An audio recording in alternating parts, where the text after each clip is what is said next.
The helicopter blade slowed to a stop on the rooftop as I adjusted my headset in the air traffic control tower. Through the reinforced glass, I watched the aircraft's door swing open and a man in an expensive suit step out. He marched directly toward my station, his face twisted with impatience. Without any greeting or acknowledgement of protocol, he shouted over the residual noise of the engine. "Refuel my chopper tech! Hurry up!" I slowly removed my headset and stood up from my chair.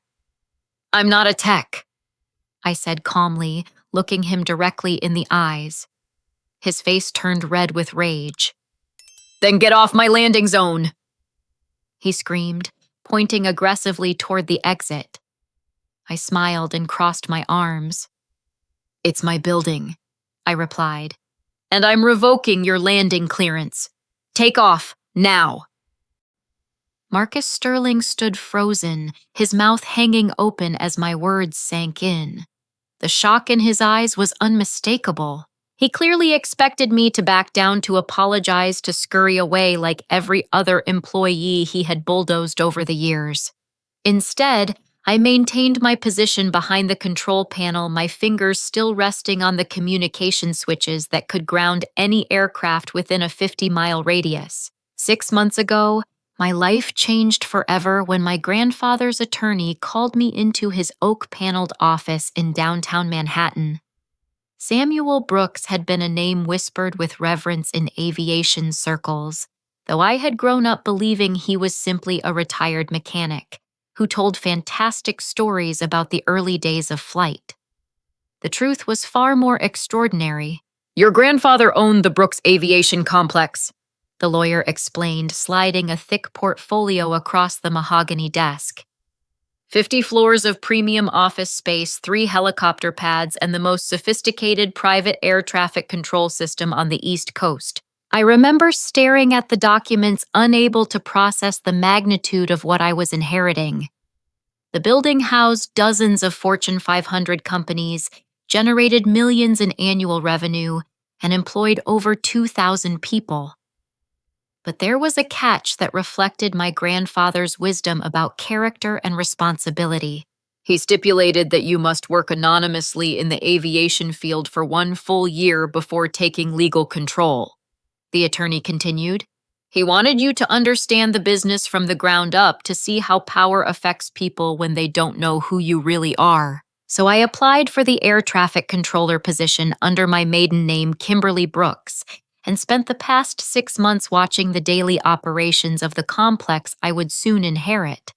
What I discovered horrified me. Marcus Sterling, CEO of Sterling Tech Solutions, had been treating the rooftop like his personal parking garage for over 3 years. He would arrive unannounced, demand immediate service from whatever staff member happened to be nearby, and verbally abuse anyone who dared to follow proper safety protocols.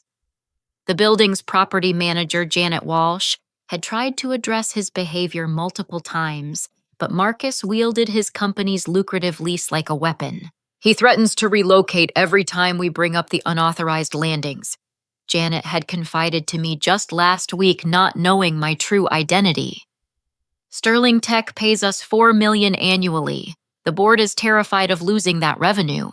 I watched Marcus bark orders at maintenance workers, saw him reduce security guards to nervous silence, and witnessed him treat the janitorial staff like they were invisible. But it was his treatment of my colleague, air traffic controller Beth Martinez, that truly ignited my anger. "You people need to learn your place," he had sneered at Beth when she requested he file a proper flight plan. "I don't have time for your little bureaucratic games." Beth, a decorated former military controller with 15 years of experience, had simply nodded and processed his request without another word. The defeat in her shoulders told me everything I needed to know about the toxic environment Marcus had created. Now, standing face to face with this corporate bully, I felt my grandfather's legacy burning in my chest. Samuel Brooks had built this complex to be a beacon of innovation and respect in the aviation industry. He had treated every employee like family, paid fair wages, and maintain the highest safety standards in the business. Marcus finally found his voice. This is impossible. You're just some air traffic controller. You can't own this building. I walked over to the control panel and pressed the intercom button that connected to building security. This is Kimberly Brooks in air traffic control. Please send security to the rooftop immediately. We have an unauthorized aircraft that needs to be removed from the premises. The color drained from Marcus's face as he heard my last name. I could see the wheels turning in his mind, connecting the dots between Samuel Brooks and the young woman standing before him. His empire was built on intimidation and the assumption that money could solve any problem. But money meant nothing when you were dealing with someone who already had more than you did. You can't be serious, he stammered. My company has contracts with this building. I have rights. Your lease agreement covers office space on floors 30 through 35, I replied, pulling out my phone to show him the digital copy of his contract. Nothing in this document grants you helicopter landing privileges. You've been trespassing for 3 years. The sound of footsteps on the metal stairs announced the arrival of security. 2 guards appeared looking nervous as they recognized the man they had been ordered to escort. They had seen Marcus berate their colleagues countless times, but now they had legal authority behind them. Ma'am, the senior guard said, addressing me with newfound respect. What are your instructions? I looked directly at Marcus, who seemed to shrink under my gaze. Escort Mr. Sterling to his helicopter and ensure it departs the premises immediately. If he attempts to land on this building again without proper authorization, contact the FAA and local law enforcement. As security flanked him, Marcus's shock transformed into fury. His face contorted with rage as the reality of his powerlessness hit him. This isn't over, he hissed. You have no idea who you're dealing with. I smiled again, the same calm expression that had unnerved him from the beginning. Actually, Mr. Sterling, I know exactly who I'm dealing with. The question is whether you know who you're dealing with. 3 days later, Marcus Sterling declared war. The first salvo came in the form of a registered letter delivered to my apartment at 6 a.m. Sterling Tech's legal team had crafted a masterpiece of corporate intimidation, threatening everything from defamation lawsuits to criminal charges for reckless endangerment of an aircraft pilot. The letter painted me as an unqualified, mentally unstable individual who had abused my position to satisfy some personal vendetta. But Marcus wasn't content to limit his retaliation to legal threats. By Tuesday morning, my phone was buzzing with calls from local news stations. Someone had leaked a story about an unhinged air traffic controller who had endangered the life of a prominent businessman in an unprovoked attack. The narrative was carefully crafted to make Marcus appear as the victim of my alleged instability. Channel 7 News received documents suggesting you may have falsified your employment credentials. The reporter informed me during a particularly aggressive phone interview. Care to comment on allegations that you're not qualified for your position? I hung up without responding, but the damage was already spreading across social media. Marcus's public relations team had orchestrated a symphony of character assassination that would have impressed Machiavelli himself. Anonymous accounts posted detailed analyses of my dangerous behavior, complete with fabricated safety violations, and invented complaints from fictional coworkers. The pressure campaign extended beyond media manipulation.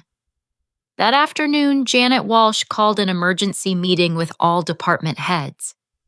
Her face was pale as she addressed the room, clearly shaken by whatever conversation she had just finished. Sterling Tech has formally notified us of their intention to terminate their lease and relocate their operations, she announced. They cite unsafe working conditions and unprofessional conduct by building staff as their primary reasons for departure. The financial implications were staggering. Sterling Tech's $4 million annual lease represented nearly 20% of the building's revenue. Their departure would trigger a cascade of financial problems, potentially forcing layoffs and service cuts that would affect every employee in the complex. But Marcus wasn't finished. Within hours, 3 other major tenants received visits from Sterling Tech representatives. The message was clear: continue doing business in a building that employs dangerous, unstable individuals, and face the consequences in your own business relationships. The maintenance supervisor, Tony Garcia, approached me privately as I was leaving work on Wednesday evening. Tony was a kind man in his 50s who had worked in the building for over a decade, supporting his wife and 3 children with his modest salary.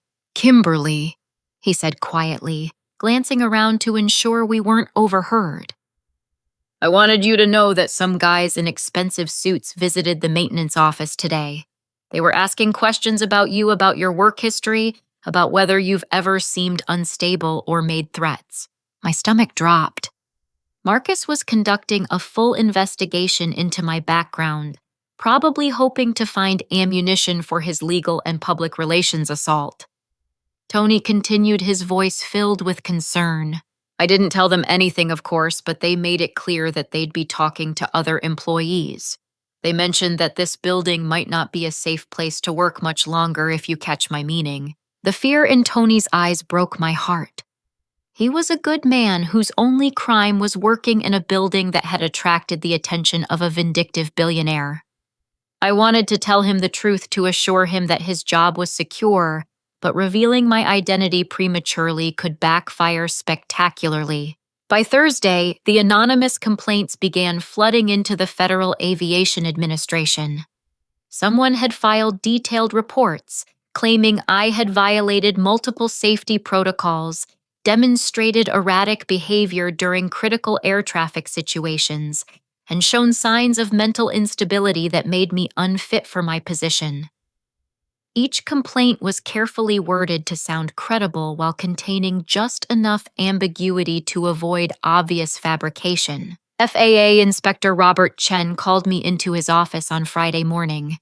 Robert was a thorough, fair-minded man who had worked in aviation safety for over 20 years. His expression was serious as he reviewed the stack of complaints on his desk. "Kimberly, I have to ask you directly," he said. "Is there anything in your personal or professional life that might explain these allegations?" "Any conflicts with building tenants or other personnel?" I chose my words carefully, knowing that anything I said could be misconstrued or used against me later. "Inspector Chen, I have always conducted myself professionally and followed all safety protocols to the letter. If someone has filed false complaints against me, I believe it may be related to a recent incident where I prevented an unauthorized aircraft landing." Robert nodded, making notes on a legal pad. "The complainants have provided specific details about alleged safety violations. I'm required to conduct a full investigation, which may include temporary suspension pending the outcome." The walls were closing in. Marcus had constructed a web of lies so sophisticated that even experienced professionals were beginning to question my competence. His strategy was brilliant in its simplicity: create enough doubt about my mental stability and professional qualifications that any action I took would be dismissed as the behavior of an unhinged individual. That evening, I sat in my apartment reviewing the inheritance documents my grandfather had left behind. Hidden among the legal papers was a handwritten letter that I had read dozens of times since receiving it. "My dear Kimberly," it began in my grandfather's familiar script. "If you are reading this, then you have discovered the weight of responsibility that comes with power. There will be those who try to use their influence to intimidate and corrupt others. Your test will be whether you have the courage to stand against them, even when the cost seems too high to bear." His words resonated with new meaning as I contemplated the scope of Marcus's retaliation. This wasn't just about a helicopter landing or wounded pride. This was about a man who had built his empire on the assumption that fear and money could overcome any obstacle.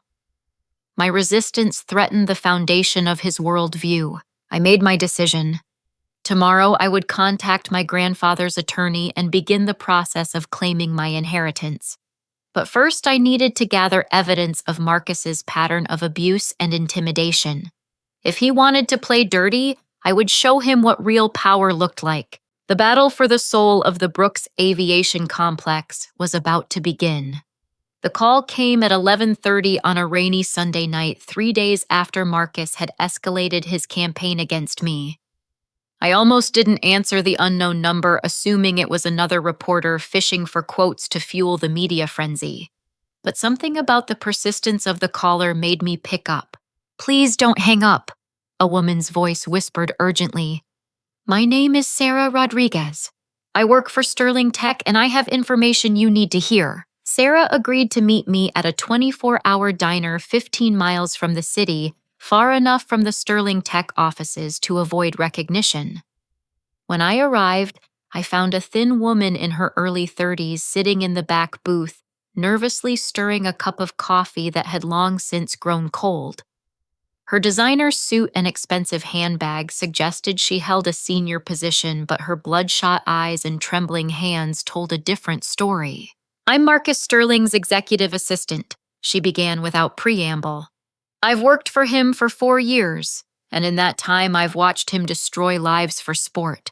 What he's doing to you is just the beginning." Sarah reached into her purse and pulled out a thick manila envelope. "I made copies of everything before my conscience finally won over my fear. Financial records, flight logs, communication transcripts, personnel files. Marcus isn't just a bully, he's a criminal." The documents she spread across the table painted a picture of corruption that went far beyond what I had imagined. Bank statements showed systematic embezzlement from Sterling Tech's accounts, with millions of dollars disappearing into offshore shell companies controlled by Marcus personally. The pattern had been escalating for over 4 years, hidden behind legitimate business expenses and fabricated consulting fees. "He uses the helicopter for more than just transportation," Sarah explained, pointing to a series of flight logs. "Every Tuesday and Thursday, he makes supposedly random trips to small airports across 3 states. But if you compare these flight patterns to the financial transfers, you'll see they coincide perfectly." The implications were staggering. Marcus had been using his helicopter to physically transport money to accomplices who would launder it through various businesses before depositing it into his personal accounts. The sophisticated scheme had allowed him to steal over $12 million from his own company while maintaining the appearance of a successful CEO. "Why are you telling me this?" I asked, studying Sarah's face for any sign of deception. Tears welled up in her eyes as she pulled out a photograph of a young girl, perhaps 6 or 7 years old, with Sarah's dark hair and bright smile. "My daughter Emma is the reason I've stayed silent for so long. Marcus made it clear that speaking against him would mean losing my job, and I'm a single mother with no other income. But watching what he's doing to you, seeing how he destroys innocent people who stand up to him, I realized that staying silent makes me complicit." Sarah's voice grew stronger as she continued. "Last week, he called a meeting with his security team and his attorney. They discussed neutralizing the air traffic controller problem using any means necessary. Marcus specifically mentioned hiring private investigators to dig into your personal life, finding compromising information to discredit you, and using his media connections to paint you as a dangerous extremist. The manila envelope contained audio recordings Sarah had made using her smartphone during various meetings. In Marcus's own voice, I could hear him instructing subordinates to fabricate safety violations, coordinate with corrupt aviation officials, to create false reports and systematically destroy my professional reputation. "He's done this before?" Sarah continued. 2 years ago, a property manager at another building tried to enforce landing restrictions. Marcus had him fired within a month using the same playbook he's using against you. The man's career was so thoroughly destroyed that he had to leave the industry entirely. But the most damning evidence related to Marcus's relationship with aviation authorities. The recordings revealed a network of corrupt officials who had been accepting bribes in exchange for overlooking safety violations and filing false reports against anyone who challenged Marcus's illegal activities. Inspector Robert Chen, the man investigating you, received a $50,000 payment last month through a consulting company owned by Marcus, Sarah said, showing me bank records. The payment was made 3 days before your formal complaint was filed. The betrayal cut deep. I had trusted Inspector Chen's professionalism and integrity, never suspecting that he might be compromised. Marcus had poisoned every institution that should have protected me, creating a web of corruption that seemed impossible to escape. Sarah's hands shook as she reached for the coffee cup. There's something else. Something worse. Marcus has been talking about permanent solutions to his problems. He mentioned that sometimes people who threaten his business have accidents. Helicopter crashes, car accidents, unexplained falls from buildings. The chill in her voice made my blood run cold. Are you saying he's killed people? I'm saying that 3 individuals who have seriously threatened his operations in the past 5 years are now dead, and all of their deaths were ruled accidental despite suspicious circumstances. She pulled out a folder containing newspaper clippings and police reports.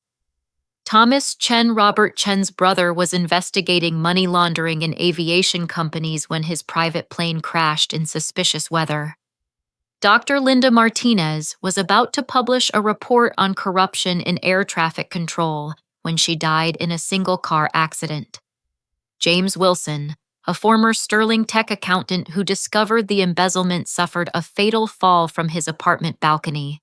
Each story followed the same pattern: a person discovering Marcus's criminal activities, followed by warnings to stay quiet, followed by convenient accidents that eliminated the threat permanently.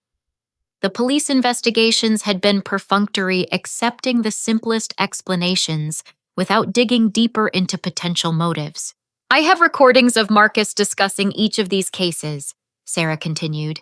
He was careful never to explicitly order their deaths, but the timing and his reactions to the news make it clear that these weren't coincidences. I studied Sarah's face, searching for any indication that she might be lying or exaggerating, but the fear in her eyes was genuine, and the documentary evidence she had provided was too detailed and consistent to be fabricated. Why haven't you gone to the police? I asked. Because Marcus has connections throughout law enforcement. Remember, he's been paying bribes for years, and some of those payments went to police officials who might be responsible for investigating him. I needed to find someone with the resources and motivation to fight back, someone he couldn't easily intimidate or eliminate. She reached across the table and grasped my hand. I've been watching you for the past week, seeing how you've handled his attacks. You haven't backed down, haven't run away, haven't accepted his version of reality. That takes incredible courage, and it tells me that you might be the person who can finally stop him. As I absorbed the magnitude of what Sarah had shared, I realized that my confrontation with Marcus on the rooftop had opened a door I could never close. He viewed me as an existential threat to his criminal empire, and history suggested that he would escalate his response until one of us was completely destroyed. But Sarah's evidence had also given me something Marcus didn't expect: proof of his crimes that could bring down his entire operation. The question was whether I had the courage to use it, knowing that doing so would put both Sarah and myself in mortal danger. What do you want me to do? I asked. Help me bring him to justice, Sarah replied. Help me protect my daughter and all the other innocent people he's hurt. Help me make sure that Thomas Chen, Linda Martinez, and James Wilson didn't die for nothing. I looked at the evidence spread across the diner table, thinking about my grandfather's letter and his words about standing against those who use their power to intimidate others. Samuel Brooks had built his legacy on integrity and courage.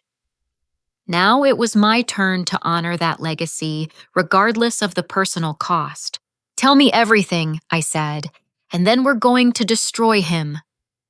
Sarah's revelation about Marcus's potential involvement in multiple deaths sent me down a rabbit hole that consumed every spare moment of the following week.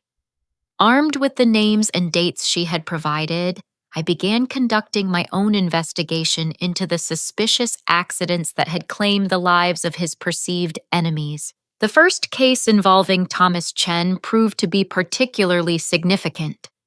Thomas had been my grandfather's business partner in the early days of Brooks Aviation, helping to establish the safety protocols and ethical standards that became the company's hallmark. According to his widow, Patricia Thomas, had discovered irregularities in airport contracts that seemed designed to benefit certain helicopter operators at the expense of safety regulations. Patricia Chen lived in a modest ranch house in suburban Connecticut, surrounded by the mementos of a 40-year marriage that had ended far too soon. When I called to request a meeting explaining my connection to Samuel Brooks and my interest in her husband's work, she initially hesitated. But something in my voice must have convinced her that I was trustworthy. Thomas was investigating a pattern of corruption in private aviation contracts, Patricia explained as we sat in her living room surrounded by photographs of her late husband's distinguished career. He discovered that certain companies were receiving preferential treatment in bid processes despite having inferior safety records and higher costs. She showed me boxes of documents that Thomas had been compiling before his death. Financial records, contract awards, safety inspection reports that didn't match the actual conditions he had observed during site visits. The evidence pointed to a systematic scheme involving bribes, falsified safety reports, and the manipulation of contract awards to benefit a small network of connected companies. Sterling Tech was at the center of it all, Patricia continued. Thomas found evidence that Marcus Sterling was paying aviation officials to overlook safety violations and approve contracts for his preferred vendors. The money being exchanged was substantial. Hundreds of thousands of dollars in consulting fees and speaking engagements that were actually bribes. Thomas had been preparing to present his findings to federal investigators when his plane crashed during what should have been a routine flight to Washington, D.C. The weather conditions were marginal but not dangerous, and Thomas was an experienced pilot with over 30 years of flying experience. The NTSB investigation was remarkably brief, Patricia said, pulling out the official accident report. They concluded that Thomas became disoriented in clouds and flew into the ground, but they never explained why his radio calls stopped mid-sentence or why his flight path suddenly deviated from the approved route. More disturbing were the events leading up to the crash. Patricia showed me threatening letters that Thomas had received in the weeks before his death, warning him to abandon his investigation or face serious consequences. The letters were unsigned and untraceable, but their timing coincided perfectly with Thomas's deepest discoveries about the corruption scheme. Thomas was afraid, Patricia admitted. He started varying his daily routines, checking his car for tampering, looking over his shoulder constantly. He knew he was in danger, but he felt obligated to expose the truth about what was happening in the aviation industry. The parallels to my own situation were chilling. Marcus was using the same playbook he had perfected over the years: financial pressure, legal intimidation, media manipulation, and ultimately physical elimination of threats. The only difference was that I now knew what I was facing. Patricia's most shocking revelation came near the end of our meeting. She pulled out a small digital recorder that Thomas had hidden in his home office containing his final thoughts about the investigation. "If something happens to me," Thomas's voice came through the speaker, "people need to know that Marcus Sterling is a murderer. He's not just stealing money, he's killing anyone who threatens to expose his crimes. I've documented everything I can, but I'm afraid I won't live to see justice done." The recording continued with specific details about threats Thomas had received, meetings where Marcus's associates had made veiled references to accidents befalling troublesome investigators, and evidence that Marcus had been planning to eliminate the corruption investigation by eliminating the investigators. "Patricia," Thomas's recorded voice continued, "if I die, please make sure someone continues this work. Find someone with the resources and courage to take on Sterling. Don't let my death be meaningless." Driving home from Connecticut, I felt the full weight of responsibility settling on my shoulders. Thomas Chen had died trying to expose the same criminal network that was now targeting me. His widow had entrusted me with evidence that could finally bring Marcus to justice, but using it would require revealing my true identity and accepting the enormous risks that came with challenging a man who had already killed to protect his secrets. That evening, I called the attorney who had handled my grandfather's estate. Harold Weiss was a shrewd man in his 70s who had worked with Samuel Brooks for over 30 years. When I explained the situation, his response was immediate and uncompromising. "Kimberly, you need to claim your inheritance immediately and contact federal law enforcement. This has gone far beyond a simple workplace dispute. If Marcus Sterling is willing to commit murder to protect his operations, then waiting any longer puts you in mortal danger. But if I reveal my identity now, he'll know that I have the resources to fight back," I protested. "That might make him even more desperate and dangerous." "Exactly," Harold replied, "which is why you need federal protection before he realizes what you're capable of. I'm calling FBI agent Lisa Park first thing tomorrow morning. She specializes in aviation-related fraud and has the authority to provide witness protection if necessary." The next morning brought a development that forced my hand. Sarah Rodriguez called in tears, barely able to speak through her panic. "Marcus knows," she whispered into the phone. "He found out that someone has been copying his files. His security team is conducting interviews with everyone who has access to sensitive documents. They've already questioned 3 people, and I'm scheduled for this afternoon." "Did you take anything that could be traced back to you?" I asked. "I was careful, but Marcus is paranoid. He's hired a security consultant who specializes in detecting corporate espionage. If they examine my computer or phone records thoroughly enough, they might find evidence of what I've been doing." The urgency in Sarah's voice made it clear that we were running out of time. Marcus's investigation would eventually identify her as the source of the leaked information, and based on his track record, that discovery would put both Sarah and her daughter in immediate danger. "Meet me at the same diner tonight at midnight," I said. "And Sarah, pack a bag for you and your daughter. You might not be able to go home for a while."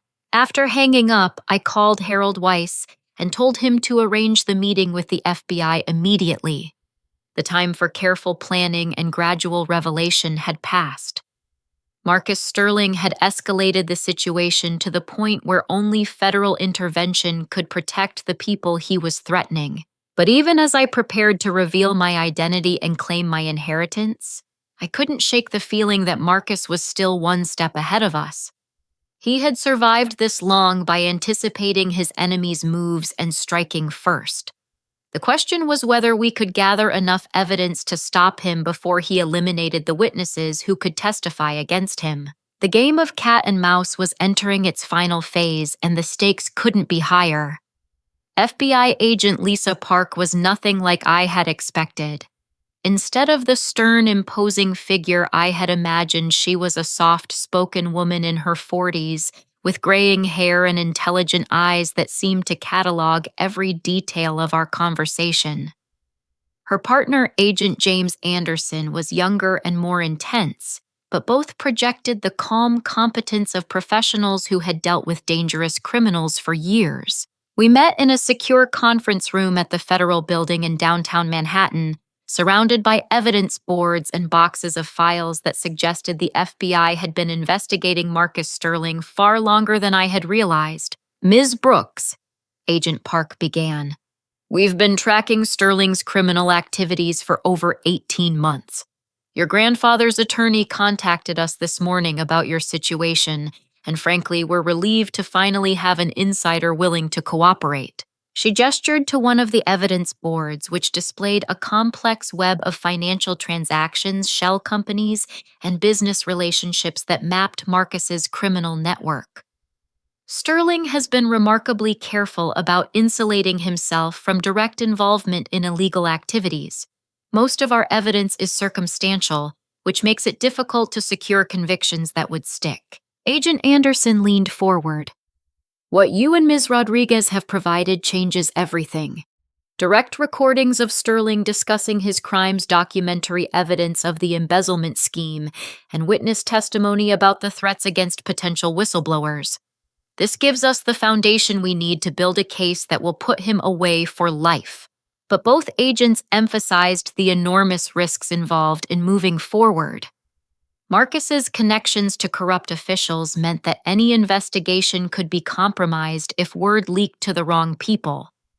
His history of eliminating threats through violence made witness protection a critical concern, and his sophisticated criminal network suggested that bringing him down would require a carefully coordinated operation that left no room for error. "We want to use you as an undercover informant," Agent Park explained. "You're in a unique position because Sterling doesn't know about your ownership of the building or your financial resources. He still sees you as a vulnerable air traffic controller who can be intimidated or eliminated."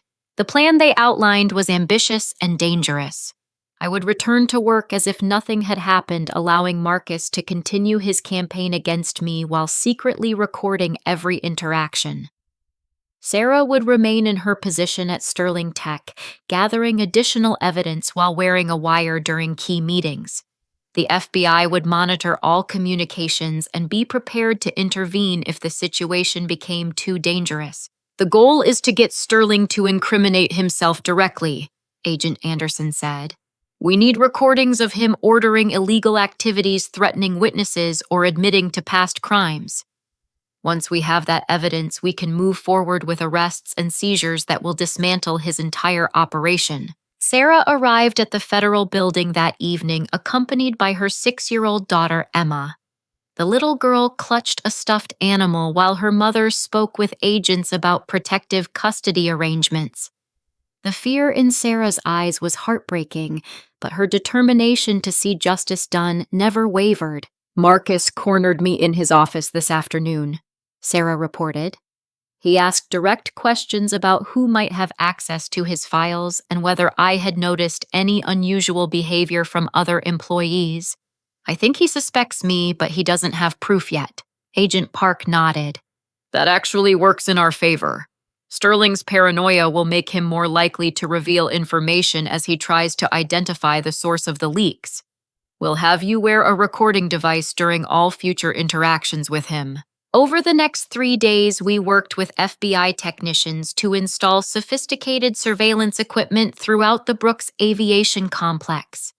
Tiny cameras were hidden in air traffic control equipment. Audio recorders were placed in conference rooms and common areas, and my personal communications were monitored to ensure my safety. The breakthrough came on Thursday afternoon, when Marcus arrived unannounced for another confrontation.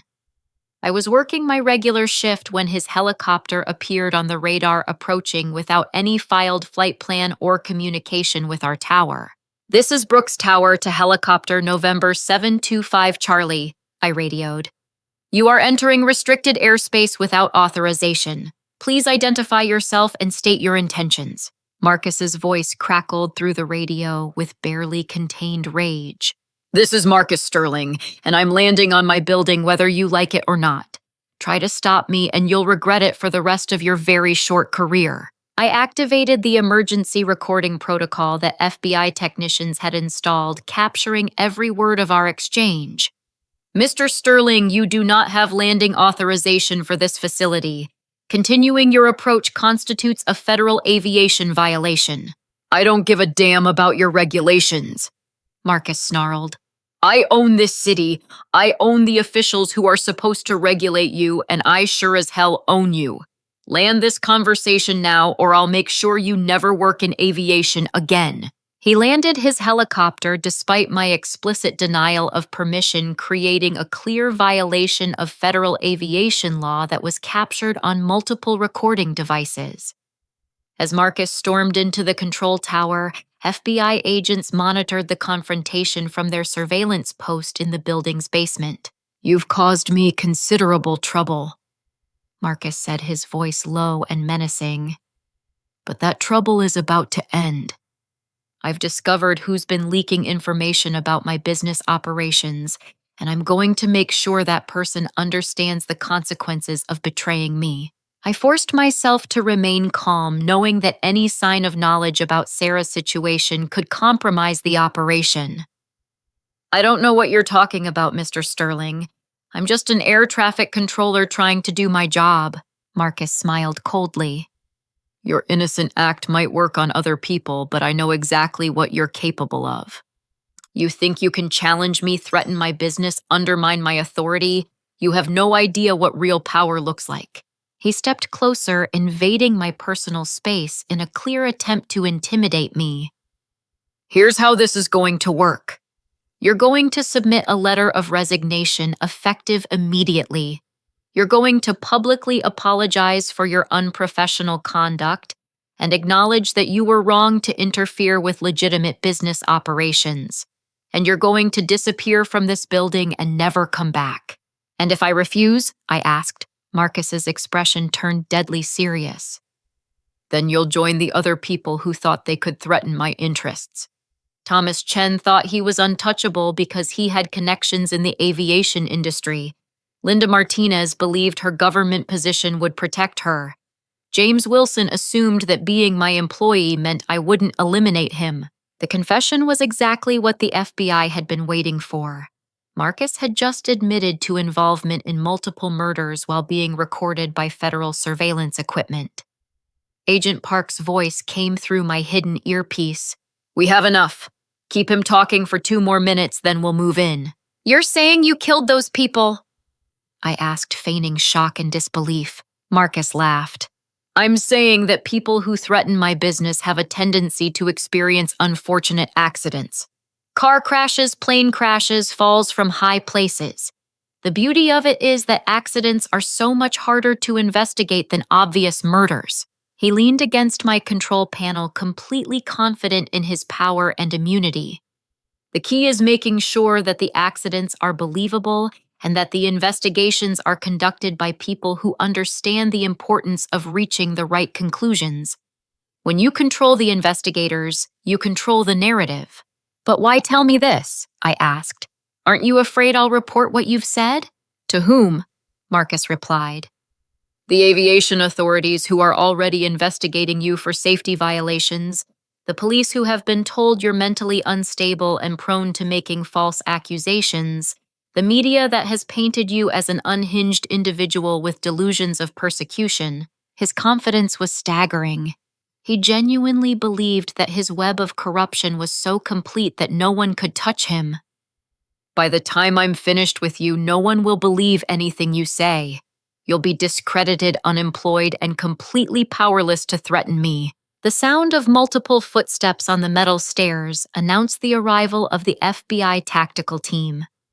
Marcus's expression changed from confidence to confusion as armed agents appeared in the doorway of the control tower. Marcus Sterling, you are under arrest for conspiracy to commit murder, embezzlement, bribery of federal officials and violations of federal aviation law, Agent Park announced. You have the right to remain silent. As the handcuffs clicked around his wrists, Marcus's eyes met mine with pure hatred. This isn't over, he hissed. You have no idea what you've started. But his threats rang hollow now. The man who had built his empire on fear and intimidation was finally facing justice, and his victims would finally have their day in court. The next 72 hours unfolded like a carefully choreographed symphony of justice that had been months in the making. FBI agents executed simultaneous search warrants at Marcus Sterling's home office and private hangar, while financial investigators froze his personal and business accounts. The evidence they recovered exceeded even the most optimistic expectations.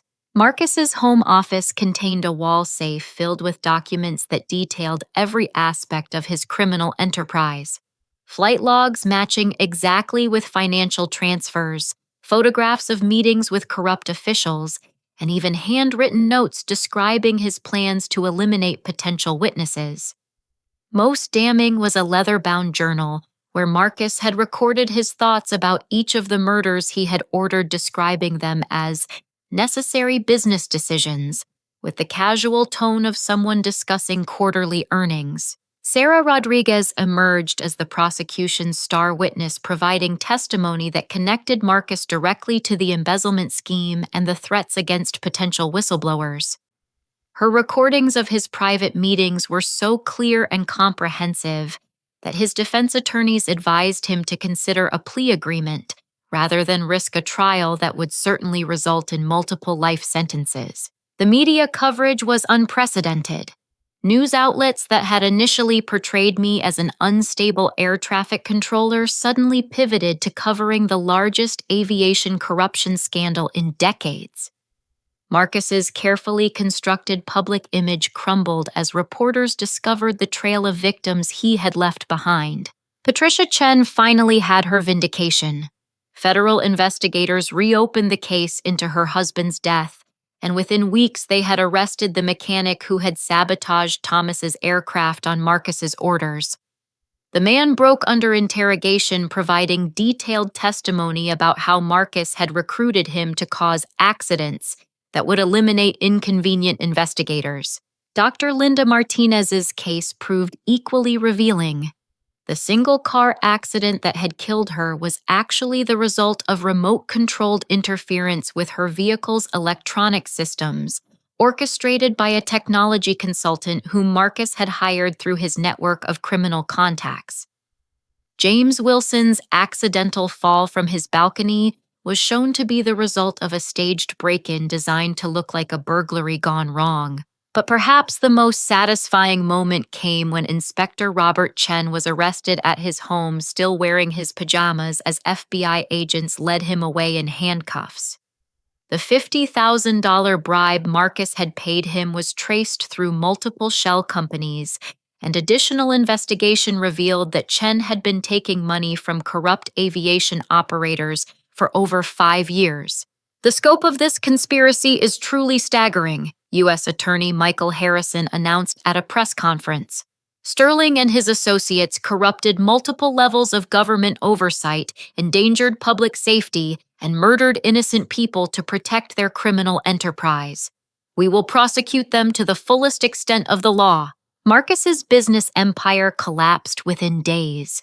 Sterling Tech's stock price plummeted as investors fled, major contracts were canceled, and regulatory authorities suspended the company's operating licenses pending investigation.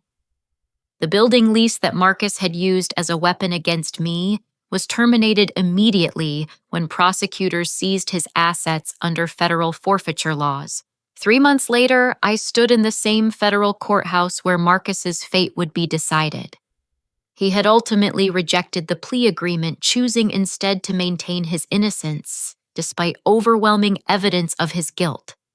His attorneys mounted a desperate defense, claiming that he was the victim of an elaborate frame-up orchestrated by business rivals, but the jury deliberated for less than 4 hours before returning guilty verdicts on all 23 counts. As the judge read the sentence, 3 consecutive life terms, plus an additional 40 years for the financial crimes, Marcus finally showed emotion.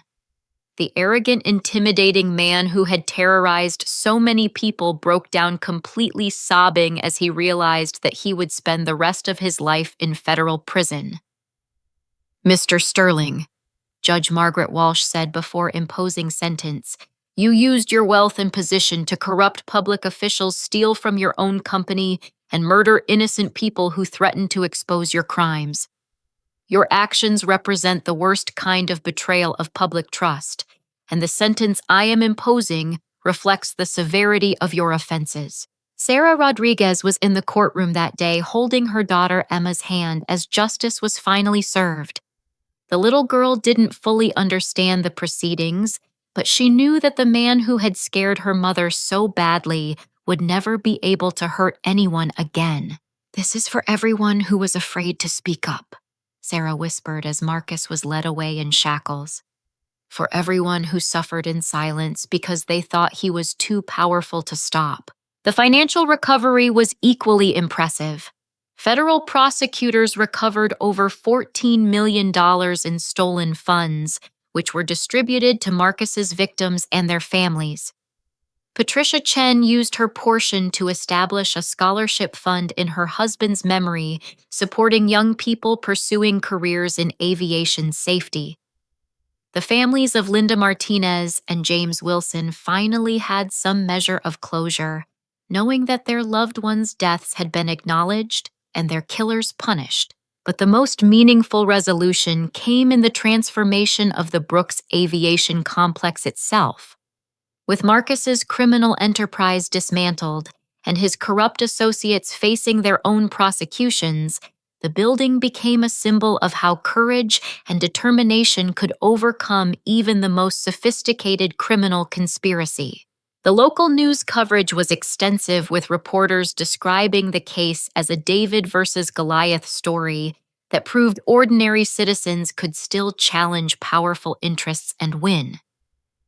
My role in exposing the conspiracy earned recognition from aviation safety organizations, law enforcement agencies, and civic groups throughout the region. However, the real victory wasn't measured in awards or media coverage. It was measured in the restoration of integrity to an institution that had been corrupted by greed and violence. The Brooks Aviation Complex could once again serve as the beacon of excellence and ethical conduct that my grandfather had always envisioned. As I watched Marcus disappear into the federal prison system, I felt a profound sense of completion. The man who had killed my grandfather's partner terrorized countless employees and corrupted multiple government agencies would spend his remaining years in a concrete cell, powerless to harm anyone else. Justice had been served, but more importantly, the truth had been revealed, and the victims had been vindicated. Thomas Chen, Linda Martinez, and James Wilson could finally rest in peace, knowing that their sacrifice had not been in vain. 6 months after Marcus Sterling's conviction, I stood on the rooftop of the Brooks Aviation Complex, watching the sun rise over the Manhattan skyline.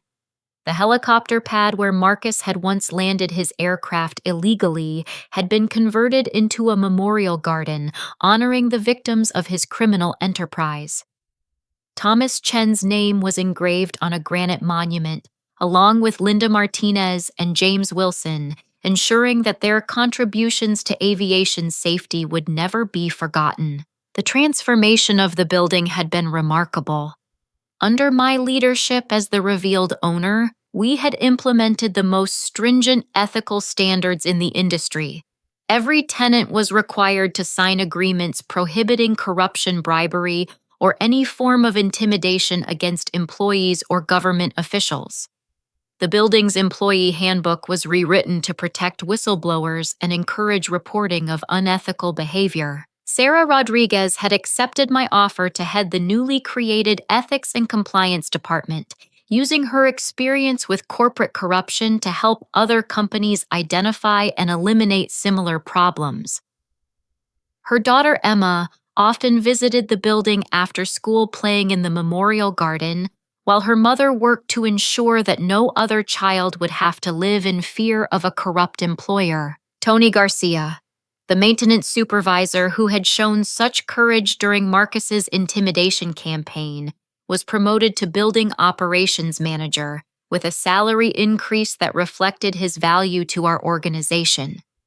He had used his improved financial situation to enroll in night classes, pursuing a degree in business administration that would help him advance even further in his career. Patricia Chen had become a close friend and advisor, sharing her husband's insights about aviation safety and helping to establish the Thomas Chen Institute for Ethical Aviation Practices. The institute provided training for government inspectors, conducted independent safety audits, and maintained a database of best practices that had been adopted by aviation authorities across the country. The financial impact of our ethical transformation had been overwhelmingly positive. Companies were eager to lease space in a building known for its integrity and transparency. Our occupancy rate reached 100% for the first time in the building's history, with a waiting list of potential tenants who wanted to be associated with our reputation for ethical conduct. More importantly, the building had become a destination for aviation professionals seeking to advance their careers in an environment free from corruption and intimidation. Our air traffic control center was recognized as a model facility, and the training programs we developed were adopted by airports throughout the region. But the most meaningful changes were personal. I had discovered that true leadership wasn't about wielding power over others, but about using power to protect those who couldn't protect themselves. Every decision I made was guided by my grandfather's values and the memory of those who had died fighting against corruption. The annual memorial service for Marcus's victims had become an important tradition, bringing together families, colleagues, and aviation professionals to honor those who had paid the ultimate price for their integrity. This year's service featured remarks from FBI agent Lisa Park, who had been promoted following her successful investigation of the Sterling conspiracy. The courage displayed by ordinary citizens in this case proves that no criminal enterprise, regardless of how sophisticated or well-connected, is immune to justice, Agent Park told the assembled crowd. Thomas Chenlinda Martinez and James Wilson died believing in the power of truth to overcome corruption. Their sacrifice was not in vain. As the ceremony concluded and guests mingled in the memorial garden, I reflected on the lessons I had learned during those terrifying months when Marcus Sterling had seemed invincible. The most important lesson was that evil flourishes when good people remain silent, but it cannot survive when even one person finds the courage to stand up and fight back. I had also learned that wealth and position carry enormous responsibilities. My grandfather's inheritance had given me the resources to challenge a powerful criminal. But more importantly, it had taught me that true success is measured not by what you accumulate, but by what you contribute to the welfare of others. Sarah approached me as the crowd began to disperse, Emma running ahead to chase butterflies among the memorial flowers. "I wanted to thank you again for everything you've done," Sarah said. "Not just for me and Emma, but for everyone whose lives Marcus destroyed. We did it together," I replied. "Your courage in coming forward made all the difference. Without your evidence and testimony, Marcus might still be terrorizing people," Sarah smiled. "Emma asked me yesterday why some people choose to hurt others when they could choose to help them instead. I told her that some people forget that being powerful means being responsible for protecting those who are weaker." That conversation with a 6-year-old girl perfectly captured the essence of everything we had accomplished. Power without responsibility leads to corruption and abuse, but power guided by conscience and compassion can transform entire communities and create lasting positive change. As the sun set over the city, I made my way back to the air traffic control tower where this entire journey had begun. The radio equipment hummed quietly as aircraft moved through the evening sky, their pilots trusting that the controllers below would guide them safely to their destinations. I put on my headset and resumed my duties coordinating the complex dance of aircraft that defined modern aviation. But now I did so with the knowledge that every voice I heard represented a human life depending on my competence and integrity. The responsibility was enormous, but so was the satisfaction of knowing that I was contributing to something larger than myself. The Brooks Aviation Complex had become more than just a building. It was a symbol of what was possible when people chose to stand together against corruption and abuse. The memorial garden would remind future generations that ordinary citizens have extraordinary power when they refuse to accept injustice as inevitable. My grandfather's letter had promised that I would face tests of courage and character. Those tests had come in the form of Marcus Sterling's criminal enterprise, but they had also revealed strengths I never knew I possessed. Most importantly, they had taught me that the true measure of a person isn't what they achieve for themselves, but what they sacrifice to protect others. Have you ever found yourself in a situation where standing up for what's right seemed impossible because the opposition seemed too powerful? The truth is that every act of courage, no matter how small, creates ripples that can eventually bring down even the most corrupt systems. Sometimes all it takes is one person willing to say no when everyone else is afraid to speak up. I encourage you to share your own stories of standing up to injustice in the comments below. Your experiences might inspire someone else to find their own courage when they need it most. Please like this video if it resonated with you, subscribe to hear more stories about ordinary people doing extraordinary things, and share this message with anyone who might need to remember that they have more power than they realize. Thank you for taking this journey with me, and remember that every ending is also a new beginning. The world needs more people willing to stand up for what's right, and that includes you. Until next time, keep fighting the good fight and never forget that your voice matters more than you know.